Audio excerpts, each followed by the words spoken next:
चलिए ठीक है। आज हम लोग पढ़ेंगे नया chapter control statements.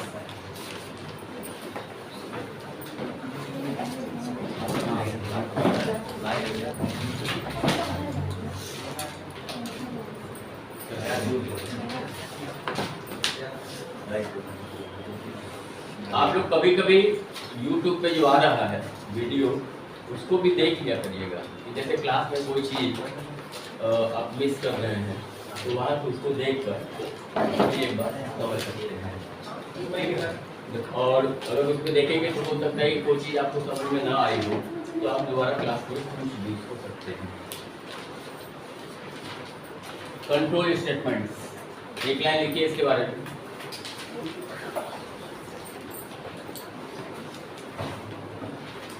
Control statements are used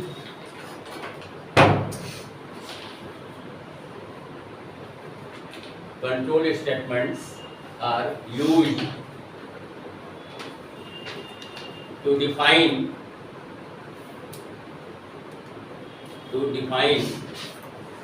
the order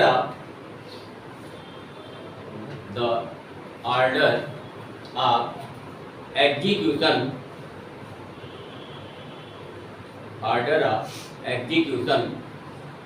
of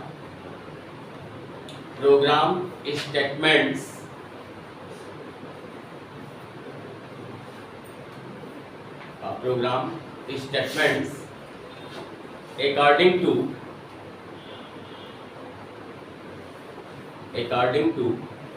given condition.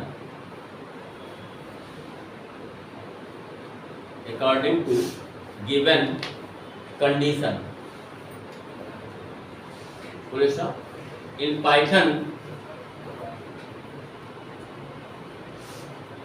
there are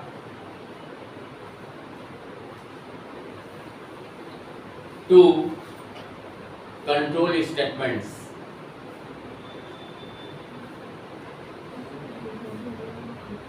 Number one, conditional statement,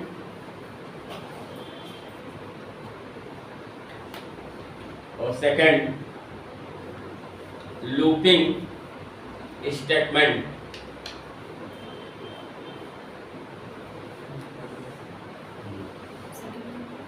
देखिए कंट्रोल स्टेटमेंट से पहले की बात समझ लीजिए, उसके बाद कंट्रोल स्टेटमेंट की बात समझिएगा।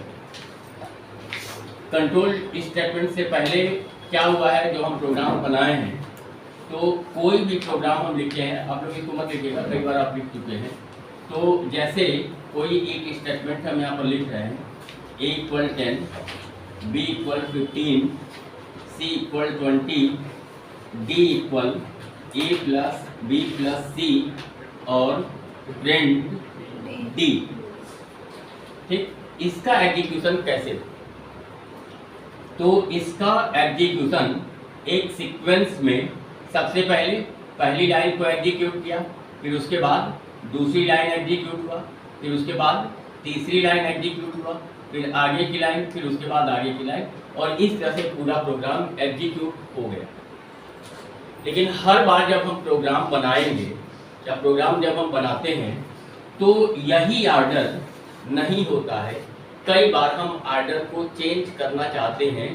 प्रोग्राम के स्टेटमेंट्स को हम लिखते हैं जिस तरह से हम उसको लिखना चाहते हैं उस तरह से लिखते हैं, लेकिन उसके एग्जीक्यूशन के ऑर्डर को चेंज करना है।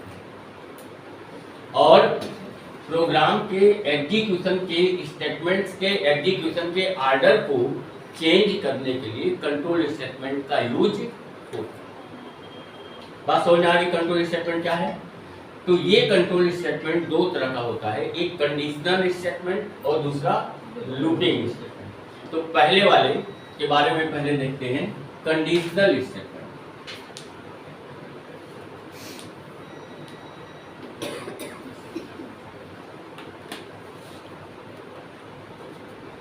कंडीशनल स्टेटमेंट लेकिन एक लाइन उसमें भी लिख लीजिए। Conditional statement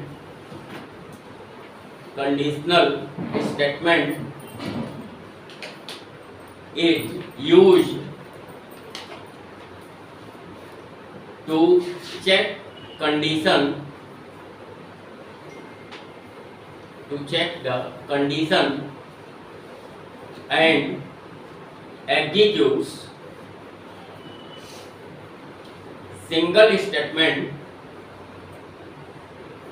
executes single statement or block of statements or block of statements according to condition.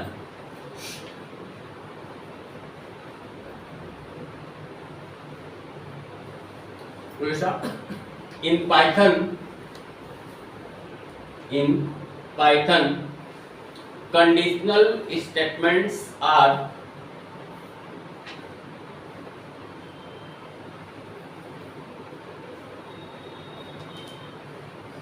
Number 1, पहला है if, दूसरा है if else, तीसरा है if elif else और चौथा है nested if।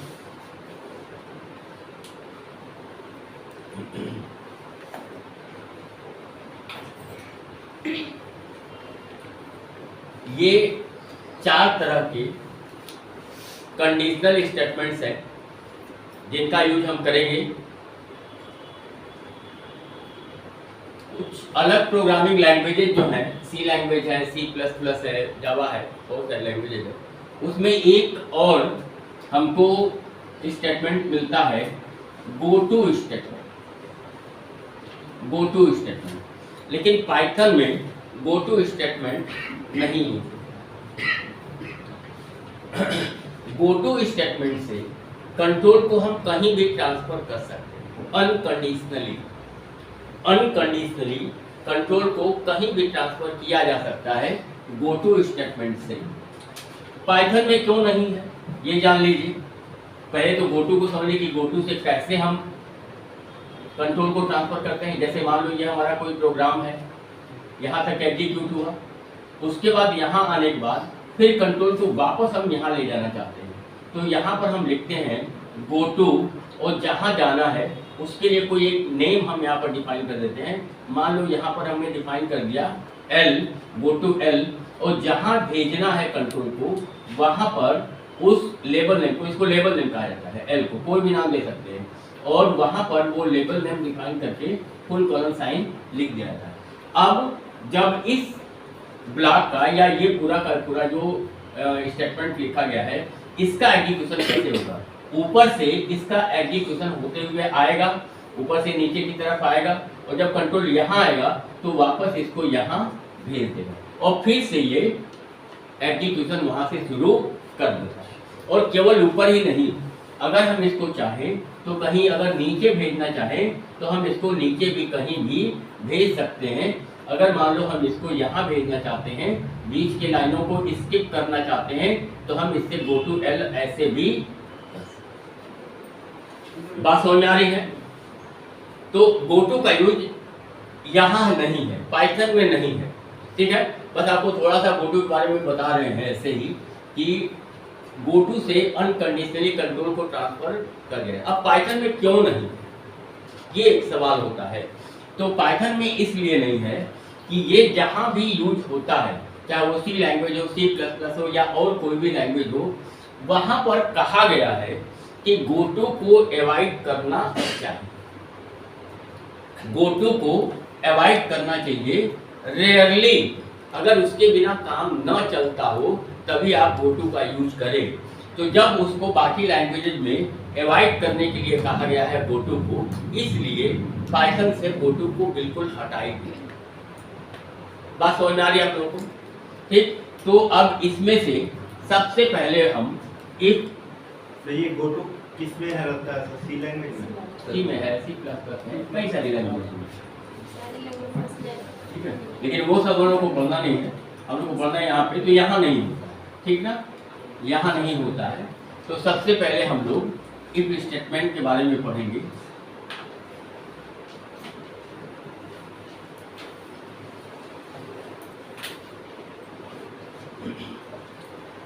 लिखिए, इस पे हेडिंग लिख लिया, इफ स्टेटमेंट लिख लीजिए, अपने काम की चीजों को लिखते रहिएगा, ठीक है।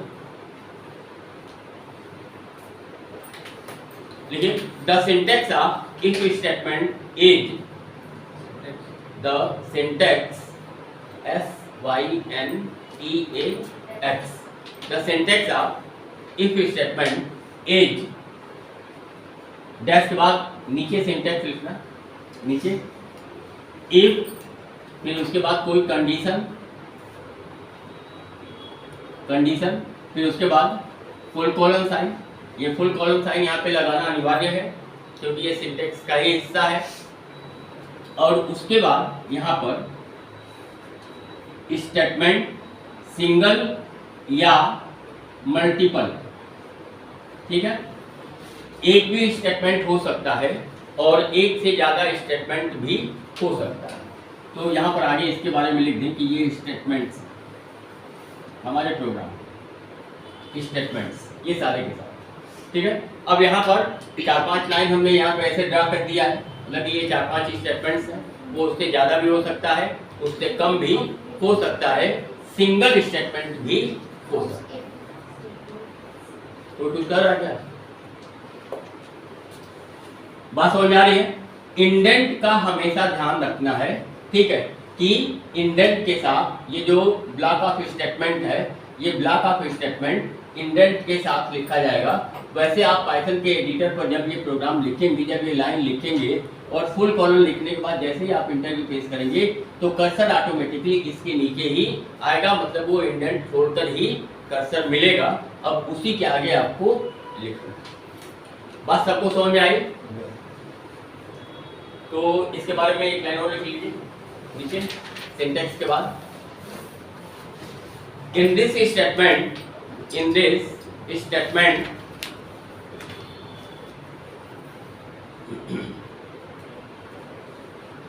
comma, first it checks the condition,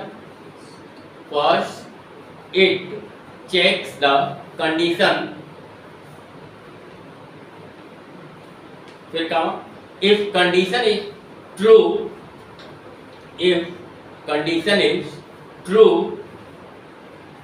then it executes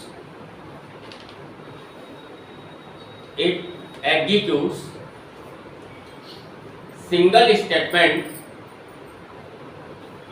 statement or block of statements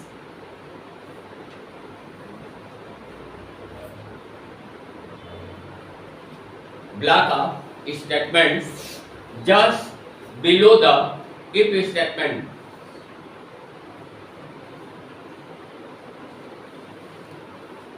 And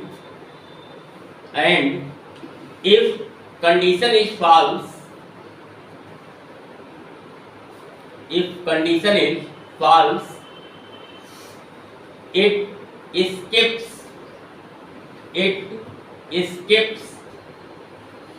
single statement or block of statements,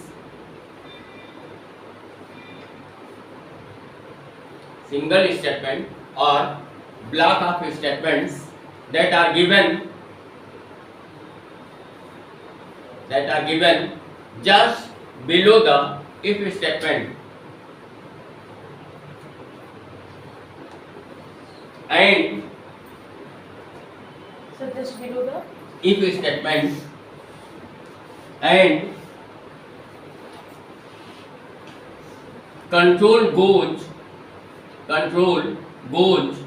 to statement X. Control goes to statement X। इसको या सिंटैक्स में भी ऐड कर लीजिएगा, जो syntax लिखे हैं तो ये इंडेंट को छोड़कर फिर यहाँ पे स्टेटमेंट X, यहाँ पे कोई भी स्टेटमेंट हो सकता है। अभी समझा देते हैं आपको। Control goes to statement x. हो गया, लिख लिए सब लोग? चलिए अब थोड़ा इसको समझ लीजिए, ठीक है? वैसे आपको समझ में आ रहा होगा, लेकिन फिर भी थोड़ा देख लीजिए। देखिए, जब कंट्रोल इफ पर आएगा, क्या हो गया? जब कंट्रोल इफ स्टेटमेंट पर आएगा तो सबसे पहले क्या करेगा? सबसे पहले कंडीशन को चेक करेगा। तो जब कंडीशन को चेक करेगा तो कंडीशन ट्रू भी हो सकता है और कंडीशन फॉल्स भी हो सकता है, ठीक है? ये दोनों पॉसिबिलिटी रखती है। तो अगर ये कंडीशन ट्रू हो, अगर ये कंडीशन ट्रू होगा तो इफ के ठीक नीचे जो सिंगल स्टेटमेंट या ब्लॉक ऑफ स्टेटमेंट दिया गया है उसको एग्जीक्यूट करेगा, और उसको एग्जीक्यूट करने के बाद फिर आगे कंटिन्यू हो जाएगा स्टेटमेंट एक्स, और उसके बाद जो भी स्टेटमेंट लिखा होगा उसको एग्जीक्यूट करेगा। इतनी बात समझ में आई? अब मान लीजिए कि अगर ये कंडीशन फॉल्स हो गया, क्योंकि कंडीशन दिया है तो कंडीशन ट्रू भी हो सकता है, कंडीशन फॉल्स भी हो सकता है। अगर ये कंडीशन फॉल्स हो गया तो इफ के ठीक नीचे जो सिंगल स्टेटमेंट या ब्लॉक ऑफ स्टेटमेंट दिया हुआ है उसको स्किप कर देता है, उसको छोड़ देता है, और कंट्रोल कहाँ आ जाता है? स्टेटमेंट एक्स पर, और इसके आगे का जो भी स्टेटमेंट होता है उसको वो कंटिन्यू कर। बात सबको समझ में आ गई? नहीं सर। नहीं समझ में? चलिए फिर से समझिए। सबसे पहले जब कंट्रोल इफ पर आएगा तो सबसे पहले ये कंडीशन को चेक करेगा। अगर ये कंडीशन ट्रू हुआ तो इफ के ठीक नीचे जो भी स्टेटमेंट लिखा है वो सिंगल स्टेटमेंट भी हो सकता है और एक से ज्यादा स्टेटमेंट भी हो सकता है। जब एक से ज्यादा स्टेटमेंट होता है तो उसको ब्लॉक ऑफ स्टेटमेंट कहा जाता है। तो ये सिंगल स्टेटमेंट या ब्लॉक ऑफ स्टेटमेंट को एग्जीक्यूट करेगा, और एग्जीक्यूट करने के बाद कंट्रोल स्टेटमेंट एक्स पर आएगा और उसके आगे अगर प्रोग्राम में कुछ लिखा है तो उसको एग्जीक्यूट करेगा। इतनी बात समझ में आई? अब अगर मान लो कि ये कंडीशन फॉल्स हो जाता है, तो अगर ये कंडीशन फॉल्स हो जाएगा तो इफ के ठीक नीचे ये जो ब्लॉक बना है, ये जो ब्लॉक ऑफ स्टेटमेंट है, इसको छोड़ दे, इसको एग्जीक्यूट नहीं करता है, और कंट्रोल सीधे कहाँ आ जाता है? स्टेटमेंट एक्स पर, और इसको एग्जीक्यूट करने के बाद आगे के स्टेटमेंट को एग्जीक्यूट करता है। अभी समझ में आया? अब आप ये जान लीजिए कि हर प्रोग्राम में जो यहाँ पर हमने स्टेटमेंट एक्स लिखा है, स्टेटमेंट एक्स का क्या मतलब? कोई भी आपके प्रोग्राम का स्टेटमेंट हो सकता है, कुछ भी हो सकता है। तो ये जरूरी नहीं है कि हर प्रोग्राम में यहाँ पर किसी स्टेटमेंट को लिखने की आपको जरूरत पड़ेगी, ठीक है? अगर स्टेटमेंट की जरूरत है तो यहाँ पर कोई स्टेटमेंट हो सकता है, और अगर जरूरत नहीं है तो कोई स्टेटमेंट नहीं भी हो सकता। बात समझ में आ रही है? अगर नहीं होगा, जैसे आप 4 लाइन का कोई प्रोग्राम बनाते हैं तो 4 लाइन को एग्जीक्यूट करने के बाद क्या होता है? एग्जीक्यूशन स्टॉप हो जाता है। लेकिन 4 लाइन के बाद अगर आगे भी लाइन होता है तो क्या होता है? 4 लाइन को एग्जीक्यूट करने के बाद आगे भी उसको एग्जीक्यूट करता है, ठीक? तो बात वही है कि अगर आपके प्रोग्राम में कोई स्टेटमेंट एक्स नहीं है तो इसका मतलब कि कोई एरर वगैरह नहीं है, उसमें कोई एरर नहीं आएगा। जहां तक स्टेटमेंट मिलेगा उसको एग्जीक्यूट करेगा, उसके आगे नहीं मिलेगा तो नहीं करेगा। बात सबको समझ में आया? अब इससे रिलेटेड एक प्रोग्राम बनाते हैं, इससे रिलेटेड। चलिए क्वेश्चन लिखिए, मिटा देंगे इसको। क्वेश्चन लिखिए, write a programme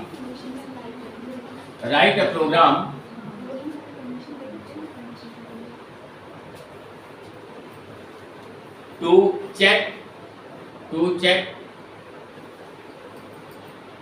inputted number is positive or negative or 0।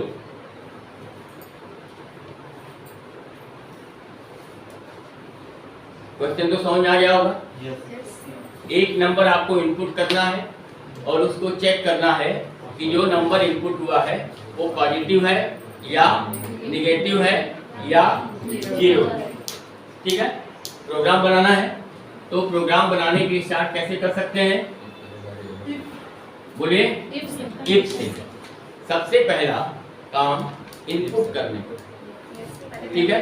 Number जब कोई इनपुट करेंगे तब उसको चेक करेंगे ना कि वो पॉजिटिव है या निगेटिव है या जीरो है, ठीक ना। तो सबसे पहले क्या करना है, आपको इनपुट करना है। इनपुट करने के लिए आप कोई भी वेरिएबल ले सकते हैं। मान लो हम वेरिएबल ले रहे हैं n, n equal int input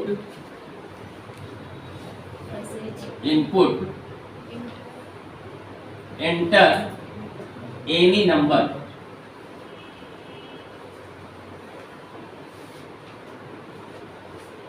अब n में नंबर आ गया, कोई भी नंबर आ सकता है, निगेटिव नंबर भी आ सकता है, पॉजिटिव भी आ सकता है, या जीरो भी इनपुट किया जा सकता है।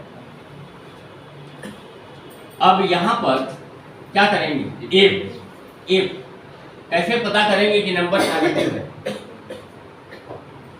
नंबर 0 से बड़ा होगा। बिल्कुल सही बता रहे हैं। अगर नंबर 0 से बड़ा होगा तो इसका मतलब कि वो पॉजिटिव है। तो बस वही चीज यहाँ पर कर लेते हैं, इफ n ग्रेटर देन 0, ठीक है ना। इफ n ग्रेटर देन 0, तो n ग्रेटर देन 0 जो लिखा है यही आपका कंडीशन है जो सिंटेक्स में आपने लिखा, ठीक ना। तो इस कंडीशन को चेक करेगा। अगर ये कंडीशन ट्रू होगा तो इफ के ठीक नीचे वाला स्टेटमेंट एग्जीक्यूट होता है। तो यहाँ पर एक स्टेटमेंट हम लिख रहे हैं इंडेंट के साथ, यहाँ पर कर रहे हैं प्रिंट n फिर कामा फिर inverted comma as positive.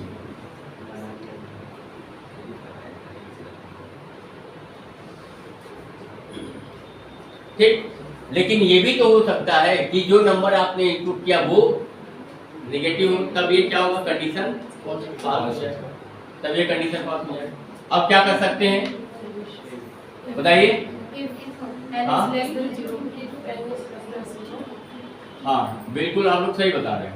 If n less than 0, if n less than 0, अगर ये कंडीशन ट्रू होता है इसका मतलब कि नंबर निगेटिव है, ठीक। तो यहाँ पर प्रिंट करा देंगे, प्रिंट n इज निगेटिव, ठीक। ये दो चीजें हो गई। अब मान लो ये दोनों ही कंडीशन फॉल्स हो, ठीक है, दोनों ही कंडीशन फॉल्स हो जाए तब क्या करेंगे,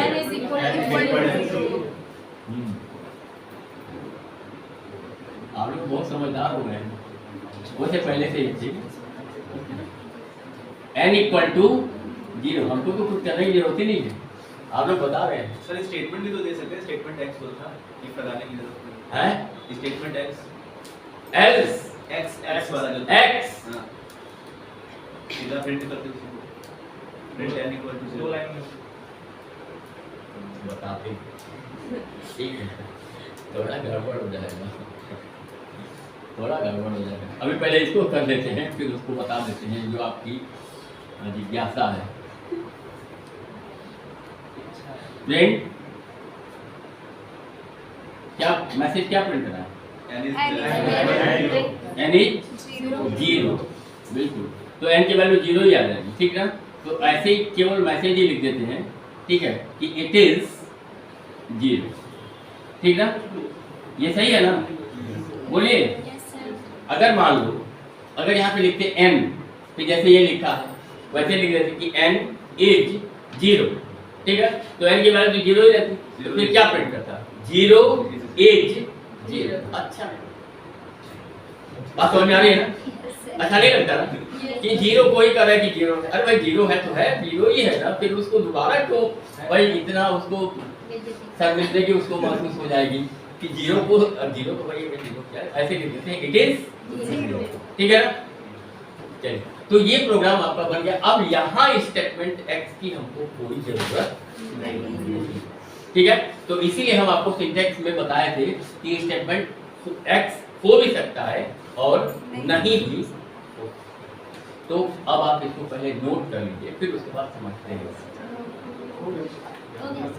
सब लोगों का? Yes sir. चलिए, कोई नंबर n में सबसे पहले नंबर इनपुट कर लेते हैं, पहले इसको चेक करते हैं, फिर उनका भी जो प्रॉब्लम है उसको सॉल्व देखते हैं। n में कोई नंबर इनपुट, मान लो हमने n में इनपुट कर लिया 12, ठीक है, पॉजिटिव है ना, तो सबसे पहले तो कंट्रोल यहाँ आएगा, इसके हिसाब से देखते हैं। वैसे हम तो जानते हैं कि पॉजिटिव, लेकिन इस प्रोग्राम के हिसाब से बात मत करिए भाई, हम तो सुनते हैं कि लड़कियां ही ज्यादा बात करती है, इधर तो लड़के भी बात करते हैं, क्या बोलूं? हैं? मौसम का असर है क्या है? बात कर रही है। If n greater than 0, ठीक है, तो n की वैल्यू 12 है, तो ये 0 से बड़ा है, कंडीशन ट्रू हो गया, तो प्रिंट कर देगा, यहाँ पर आकर प्रिंट कर देगा कि 12 इज पॉजिटिव, इसको प्रिंट कर देगा। अब इसको प्रिंट करने के बाद आगे भी आएगा, कंट्रोल आगे भी आएगा, ऐसा नहीं कि छोड़ देगा, वो आगे भी बढ़ेगा। तो इसको प्रिंट करने के बाद कंट्रोल अब यहाँ पर आएगा, तो जब यहाँ पर आएगा तो चेक करेगा कि if n less than 0 no, अब ये कंडीशन पास, ये पास हो जाएगा ना, क्योंकि नंबर हमने क्या इनपुट किया 12, तो ये 0 से लेस तो है नहीं, तो ये कंडीशन पास। तो जब ये कंडीशन पास होगा तो इसको स्किप करेगा, इसको एग्जीक्यूट नहीं करेगा ना, ठीक है, क्योंकि ये इसके तुरंत बाद का स्टेटमेंट है, तो इसको स्किप करेगा। अब फिर कंट्रोल कहाँ जाएगा, यहाँ जाएगा, फिर चेक करेगा n equal to 0, n equal to 0 no, ये भी पास हो गया, तो इधर आ गया। अब इधर कोई स्टेटमेंट नहीं है, तो हमारा प्रोग्राम कंप्लीट हो चुका है और जो आउटपुट मिलना था वो आउटपुट मिल गया। समझ में आया? चलिए, कोई और नंबर इनपुट कर लेते हैं। सर नेगेटिव नंबर, हाँ बिल्कुल, तीनों कर लेते हैं, ठीक। n इक्वल -7, ये मान लो नंबर इनपुट हो गया। सबसे पहले कंट्रोल यहाँ पर है, ठीक, चेक करेगा n ग्रेटर देन 0 नो, यहाँ पर आ जाएगा, ठीक है, n लेस देन 0 यस, तो इसको प्रिंट कर देगा कि -7 इज, n की वैल्यू पहले प्रिंट करेगा, उसके बाद इज निगेटिव, और इसको प्रिंट करने के बाद कंट्रोल यहाँ भी आएगा, ठीक है, फिर चेक करेगा n इक्वल टू 0 नो, ये कंडीशन पास हो गया, तो अब इसको प्रिंट नहीं करेगा, सीधे बाहर निकल जाएगा, क्योंकि अब आगे कोई स्टेटमेंट नहीं है। ये भी समझ में आ गया? चलिए, एक और नंबर हम इनपुट कर लेते हैं 0 वाला, ठीक है। अब 0 वाला यहाँ पे करते हैं। अब देखिए, सबसे पहले कंट्रोल इनपुट करने के बाद यहाँ पर आएगा n ग्रेटर देन 0 नो, यहाँ पर आएगा, n लेस देन 0 नो, यहाँ पर आएगा, n इक्वल टू 0 यस, तो ये प्रिंट करेगा इट इज 0, ठीक है, और प्रोग्राम का एंड हो जाएगा। उम्मीद है आप लोगों को ये प्रोग्राम समझ में आ गया होगा, और इफ को यूज करना भी समझ में आ गया, ठीक है। अब जो एक क्वेश्चन था उसको देखिए, ठीक है, क्वेश्चन नहीं था, जिज्ञासा थी, ठीक ना। तो यहाँ पर कर रहे थे कि यहाँ पर कर लेते हैं प्रिंट 0 करने के लिए ना, प्रिंट यहाँ पर इट इज 0, यही कर रहे थे, ठीक है, नोट मत करिएगा क्योंकि ये गलत है, ठीक। अब देखिए कैसे गलत हो जाएगा। मान लो आप n में इनपुट कर लेते हो 5, ठीक है, यहाँ पे चेक करेगा n greater then 0 yes, print करेगा 5 इज पॉजिटिव, यहाँ पर आएगा n लेस देन 0 नो ना, फॉल्स हो गया, यहाँ आएगा ना, जिसका सवाल था, यहाँ पे कंट्रोल आएगा, पहले वो प्रिंट कर चुका है कि इट इज पॉजिटिव, और फिर जब ये कंडीशन पास होगा तो यहाँ भी आएगा, और यहाँ पर आकर इसे यहाँ पे सिंपली प्रिंट ही करना है, कुछ करना ही नहीं, तो प्रिंट तो करेगा ही करेगा, तो क्या कर देगा इट इज 0, मतलब एक ही नंबर को बता रहा है कि पॉजिटिव भी है और उसी नंबर को बता रहा है 0। बात समझ में आ गई?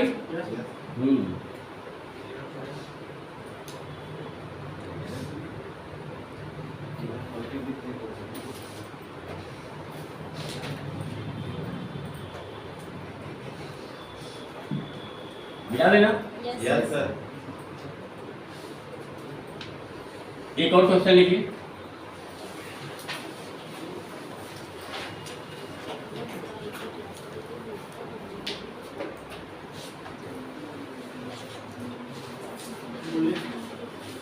write a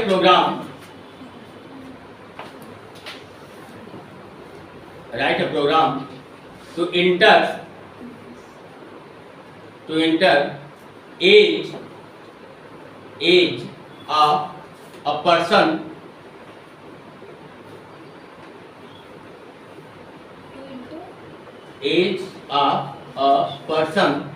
and check it is eligible for vote or not।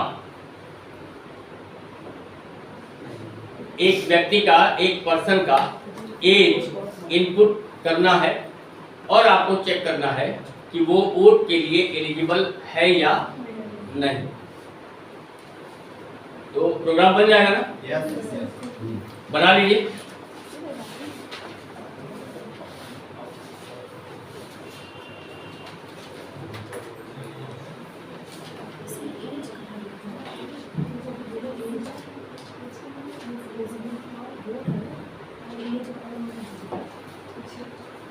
Sir question repeat कर दीजिए। जब बता दो भाई बोल Write a program to enter age of a person and check it is eligible for vote or not। और जोर से बोलना है तो मुझे बोलना पड़ेगा। और जोर से बोले। एज इनपुट करना है और उसको चेक करना है कि वोट के लिए एलिजिबल है या नहीं। क्या करेंगे बताइए? ये एज तो इनपुट हो गया, तो यहाँ पर if n greater than or equal to 18, equal भी लगेगा यहाँ पर, ठीक है? Greater than or equal to 18, ठीक है? तो अब यहाँ पर प्रिंट करा दीजिए। मैसेज आप अपने हिसाब से कुछ भी लिख सकते हैं, ठीक है? मैसेज लिख दीजिए, it is eligible for vote.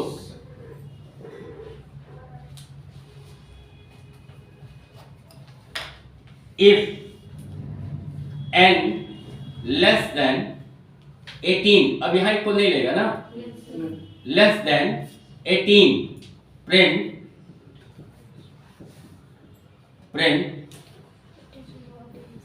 it is not eligible for vote।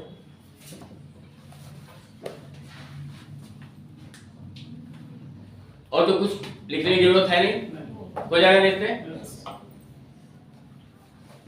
हमको उम्मीद है सब लोग बना लिए होंगे।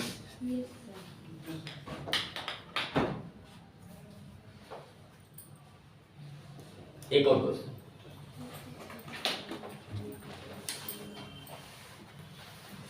write a program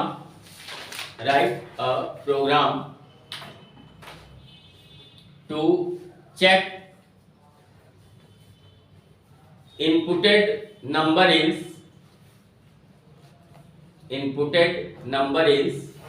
even or odd। Inputted number is even और ऑड, ठीक? एक नंबर इनपुट करना है और उसको चेक करना है कि वो इवन है या ऑड। क्या करना पड़ेगा बताइए? सबसे पहले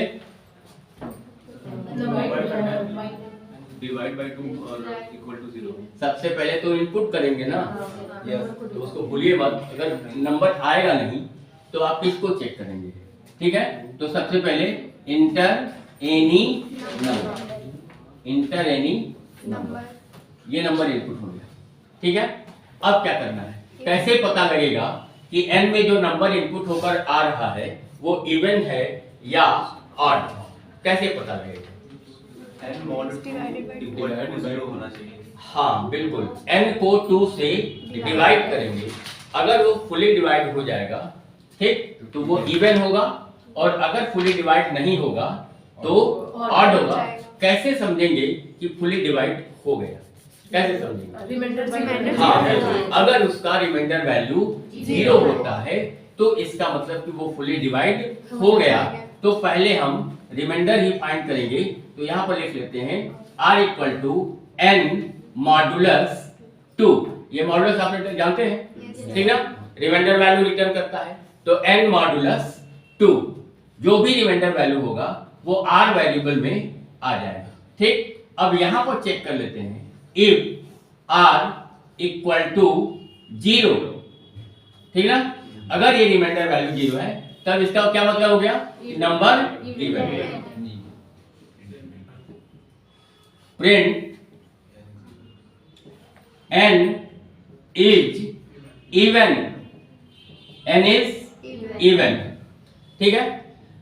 और ये भी हो सकता है कि ये कंडीशन फॉल्स हो, रिमाइंडर वैल्यू 0 ना हो, ठीक है? तो अब एक और हम यहाँ पर कंडीशन का यूज करेंगे। इफ r क्या कर सकते हैं? is not equal दो, to हाँ दो काम यहाँ पर कर सकते हैं, ठीक है? एक तो हम यहाँ पर नॉट इक्वल टू 0 का यूज कर सकते हैं और एक इक्वल टू 1 कर सकते हैं, इक्वल टू 1 कर सकते हैं, ठीक है? क्योंकि आप जानते हैं कि किसी भी नंबर को 2 से डिवाइड करेंगे, किसी भी नंबर को, तो उसका रिमाइंडर वैल्यू या तो 0 होगा या 1 होगा, इसके अलावा कुछ होगा ही नहीं, पता है ना? या तो 0 होगा रिमाइंडर वैल्यू या 1 होगा। तो यहाँ पर 1 को भी चेक कर सकते हैं, लेकिन स्टैंडर्ड तरीका 1 को चेक करने का नहीं है। तो क्या कर लेंगे यहाँ पर? r not equal to 0, if r not equal to 0, ठीक? अगर ये कंडीशन ट्रू है तो प्रिंट करा देंगे कि n इज ऑड।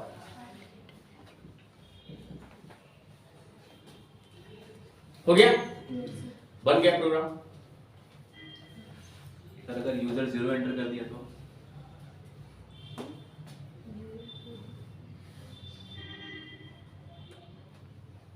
कहाँ 0 कंडीशन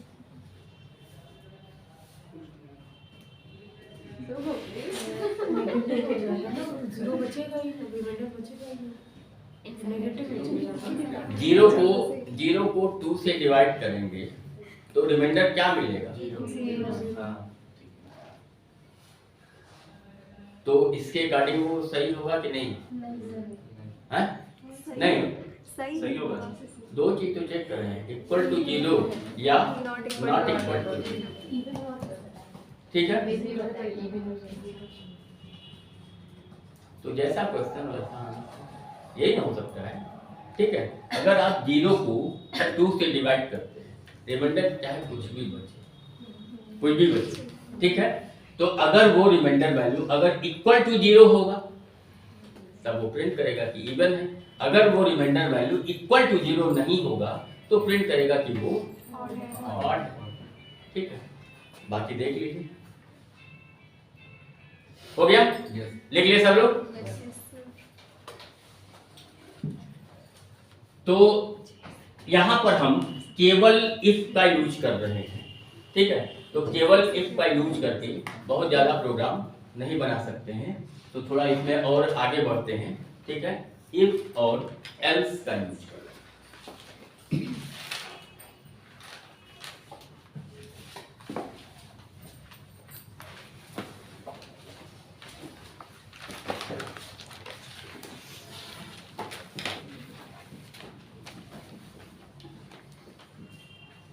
इफ एल्स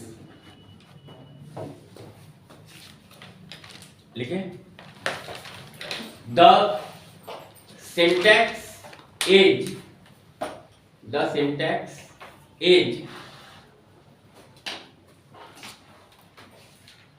बाद नीचे सिंटैक्स इसका लिख लीजिए। इफ कंडीशन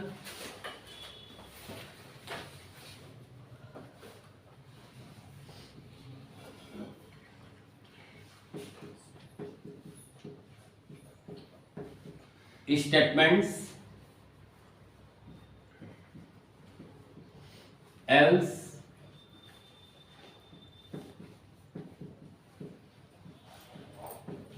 स्टेटमेंट्स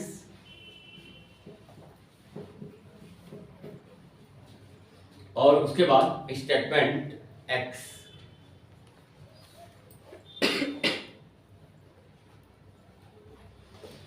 जो ब्लॉक ऑफ स्टेटमेंट हो रहा है आपके एक्चुअल प्रोग्राम में, वो सिंगल स्टेटमेंट भी हो सकता है या एक से ज्यादा स्टेटमेंट भी हो सकता है।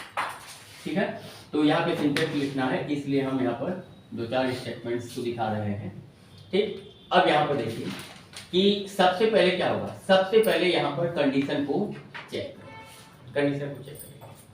अगर ये कंडीशन ट्रू हो गया, अगर ये कंडीशन ट्रू हो गया तो इफ के ठीक नीचे वाले ब्लॉक ऑफ स्टेटमेंट को एग्जीक्यूट करेगा और इसको एग्जीक्यूट करने के बाद कंट्रोल स्टेटमेंट एक्स पर आ जाएगा। ठीक है, ये पूरा एल्स का ब्लॉक छोड़ दे। बात समझ में आ रही है? ठीक, अगर ये कंडीशन ट्रू हो जाएगा तो इफ के ठीक नीचे जो ब्लॉक ऑफ स्टेटमेंट है इसको एग्जीक्यूट करेगा और इसको एग्जीक्यूट करने के बाद कंट्रोल सीधे स्टेटमेंट एक्स पर आएगा। अगर स्टेटमेंट एक्स लिखा होगा तो, नहीं लिखा होगा तो कंट्रोल यहां आकर प्रोग्राम का एंड हो जाएगा। ठीक ना।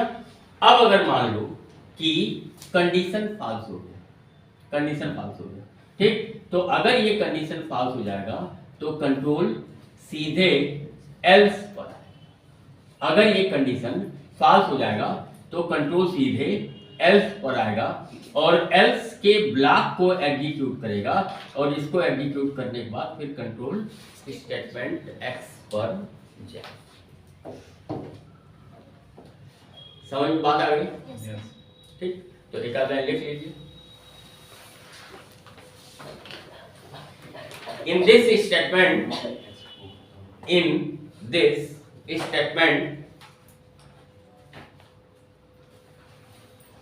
first it checks the condition.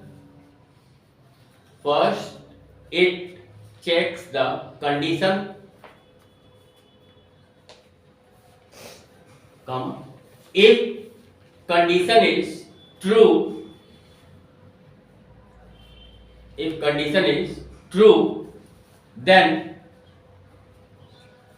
it executes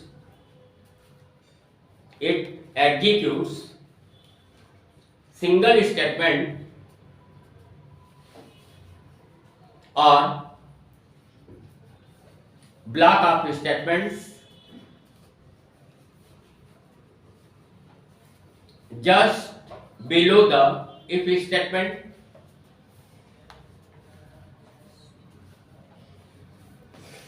Then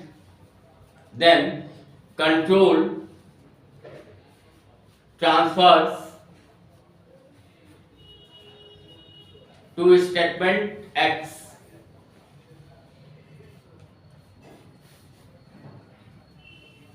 and if condition is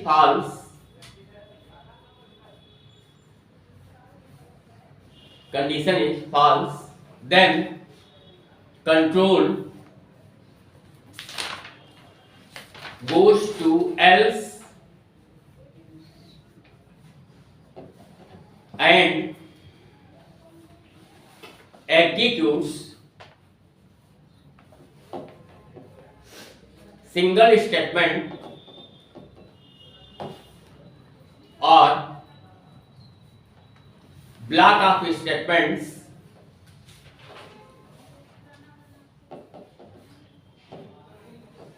just below the else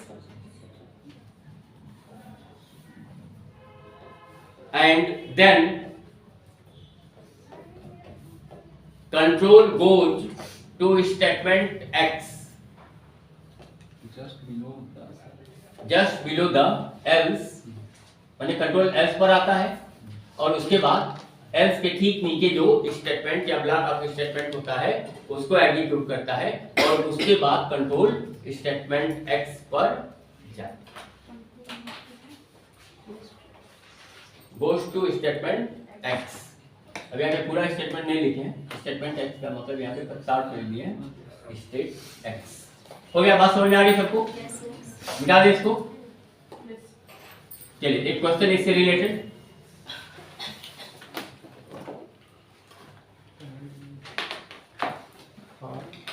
write a program to check inputted number is even or odd.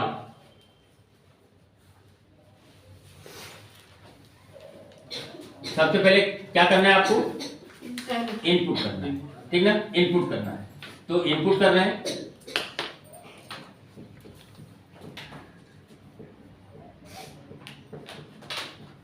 Enter any number, ठीक है। और आपको मालूम है कि इवन और odd को check करने के लिए उसका रिमाइंडर वैल्यू निकालना है, तो r equal to n modulus 2, ठीक है। और उसके बाद यहां पर चेक कर रहे हैं इफ r इक्वल टू 0, ठीक, then print n is even else, यहां पर एल्स हो जाएगा, ठीक है। इफ के ठीक नीचे इंडेंट का हमेशा ध्यान रखेंगे, else print n is odd.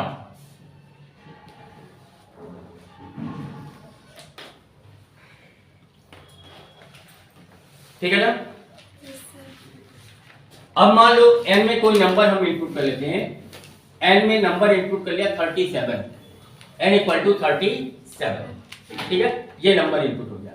अब r equal to n modulus 2, तो r वेरिएबल में कौन सी वैल्यू आएगी? 1 आएगी। अब यहां पर चेक करेगा कि if r equal to 0, no, false हो गया ना, कंडीशन फाल्स हो गया, क्योंकि r वेरिएबल में 1 आया है। तो जब ये कंडीशन पास हो जाएगा तो कंट्रोल कहां जाएगा? एल्स, और एल्स के ठीक नीचे वाले स्टेटमेंट को एग्जीक्यूट करेगा, तो ये प्रिंट कर देगा कि 37 इज ऑड। वेरिएबल को कभी भी इन्वर्टेड कॉमा के अंदर नहीं लिखेंगे, ये बात हमेशा आपको ध्यान में रखना है, ठीक। अब इसी प्रोग्राम को एक दूसरे तरीके से भी बना सकते हैं, और दूसरे तरीके से अगर हम बनाएंगे तो इसमें एक स्टेटमेंट कम हो जाए और एक वेरिएबल भी कम हो जाए, ठीक है। वो तरीका क्या है वो भी नोट कर लेना। ये लिख लिया हमने, मिटा दें इसको। चलिए मान लो ये हमने n में नंबर इनपुट कर दिया, ठीक है। तो n में नंबर इनपुट करने के बाद डायरेक्टली हम इसको चेक कर सकते हैं, if n modulus 2 equal to 0, if n modulus 2 equal to 0, ठीक है। अगर ये कंडीशन ट्रू होगा तो बाकी आपको पता है क्या करना है, इसमें प्रिंट करा लेंगे, print n is even else print n is odd.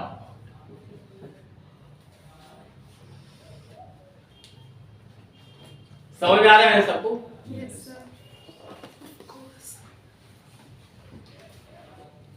आपके प्रोग्राम की एक लाइन कम हो गई और एक वेरिएबल भी कम हो गई, ठीक। और प्रोग्राम अच्छा माना जाता है उसमें कम से कम लिखा, ठीक है।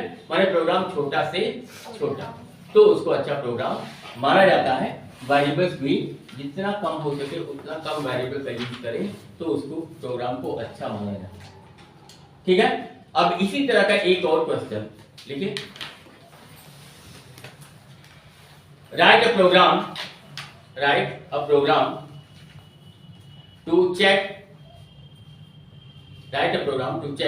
inputted number is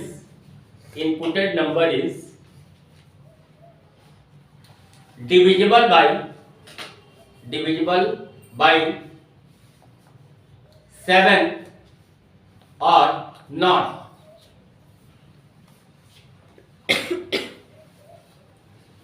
बन जाएगा ना? क्या करना होगा? mod 7 इनपुट n हाँ इनपुट करेंगे, फिर उसके बाद mod 7 R is not 7 and modulus 7. हाँ सही बता रहे हैं हम लोग। ठीक है, यहाँ पर if n modulus 7 equal to 0, message थोड़ा सा बदल देंगे, ठीक है। n is हाँ डिविजिबल बाय 7, ठीक। और उसी तरह से यहां पर कर देंगे n is not divisible by 7। हो जाएगा ना? सबको समझ में आ रहा है?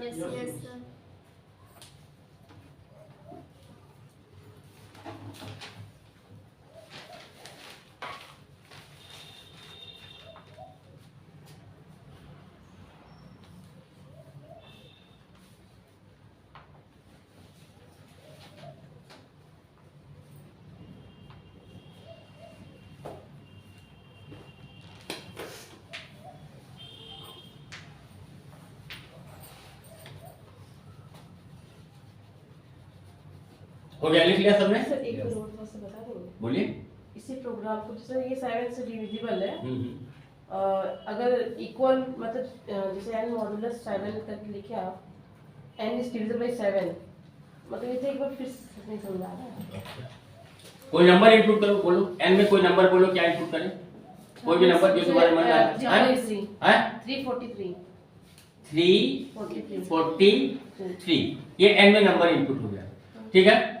अब यहाँ पर 343 को 7 से डिवाइड करेगा। अब इसको तो डिवाइड करना पड़ेगा ना, 343, अब इसको 7 से डिवाइड करते हैं, ठीक है। कितना हो यहाँ पे 6 और यहाँ पे 3।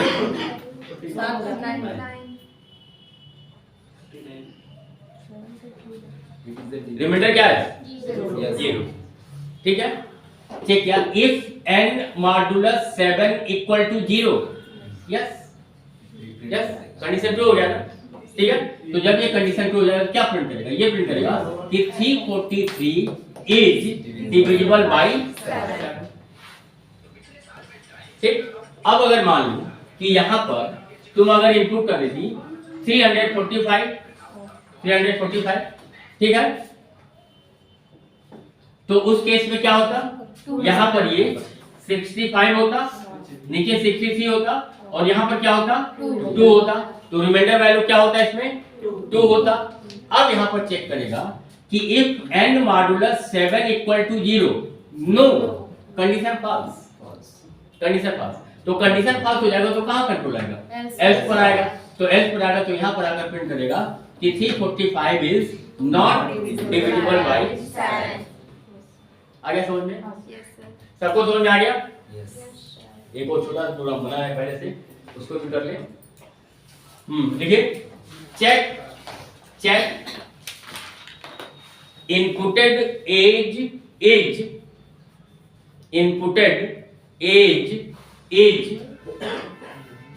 एलिजिबल फॉर वोट और नॉट, एलिजिबल फॉर वोट और नॉट, इससे बनाए हैं और इक्वल से बना लेते हैं, ठीक है।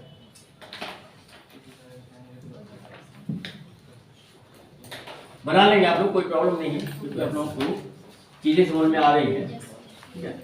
ये बहुत अच्छी बात है।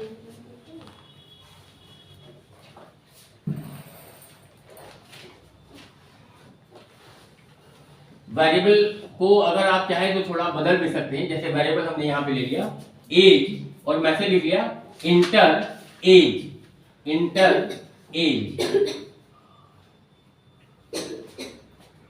इफ एज, हमेशा ध्यान रखिएगा कि जो आप वेरिएबल यूज कर रहे हैं आगे प्रोग्राम में उसी वेरिएबल को अप्लाई भी करेंगे, ठीक है। अदरवाइज एरर आने लगता है।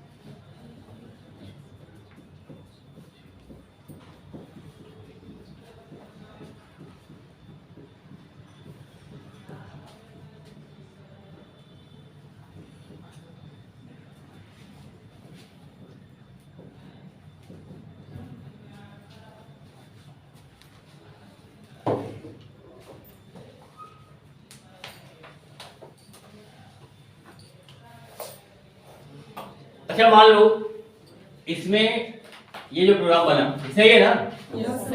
इस प्रोग्राम में मान लो जबरदस्ती स्टेटमेंट एक्स देना, क्या दे सकते हैं? Yes sir. अगर मान लो कोई चाहे कि नहीं आपको स्टेटमेंट एक्स भी यूज करना ही करना है, वैसे जरूरत नहीं है, जरूरत नहीं है ना, और आपको ये दे दिया कंडीशन कि नहीं आपको स्टेटमेंट एक्स भी यूज करना ही करना है, क्या कर सकते हैं? मान लो ये सेम प्रोग्राम है,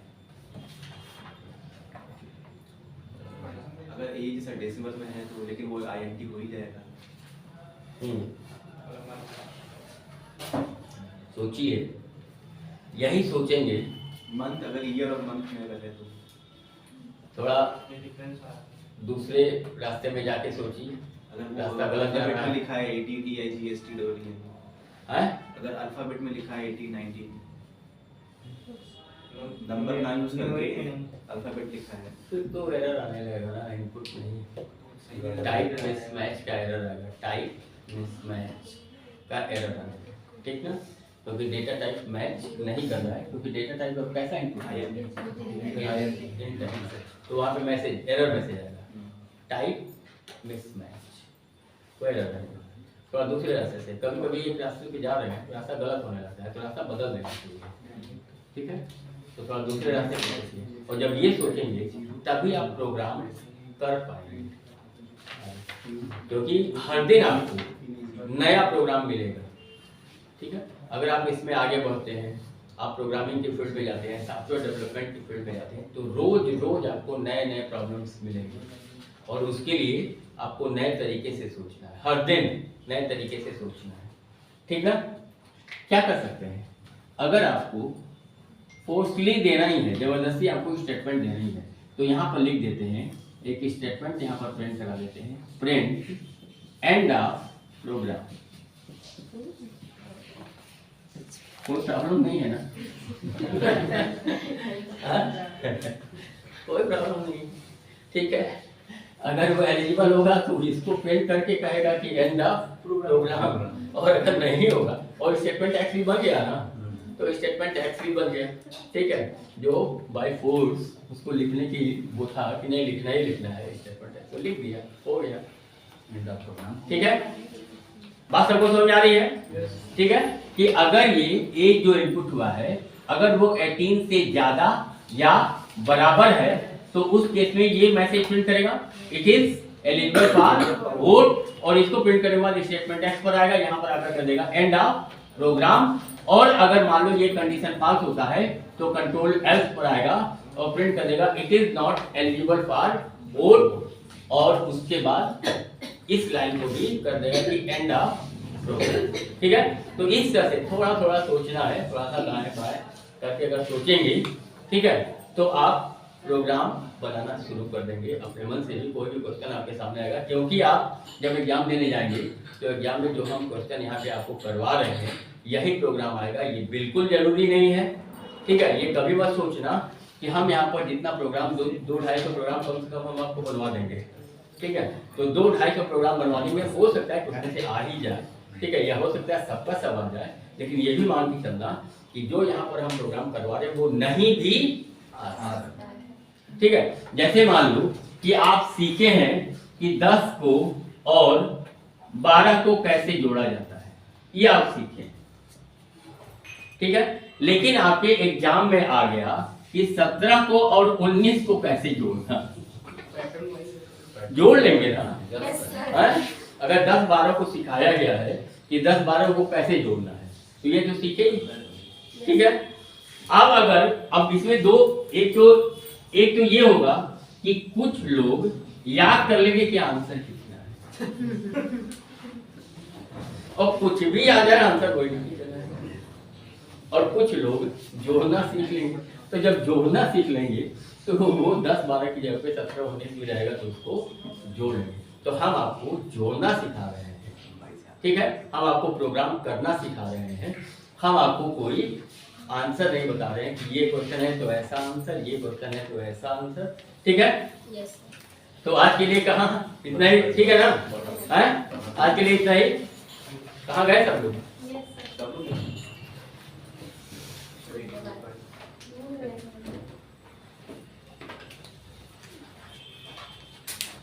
सर, इन लोग का दूसरा क्लास नहीं चलेगा IIT वाला? चलेगा।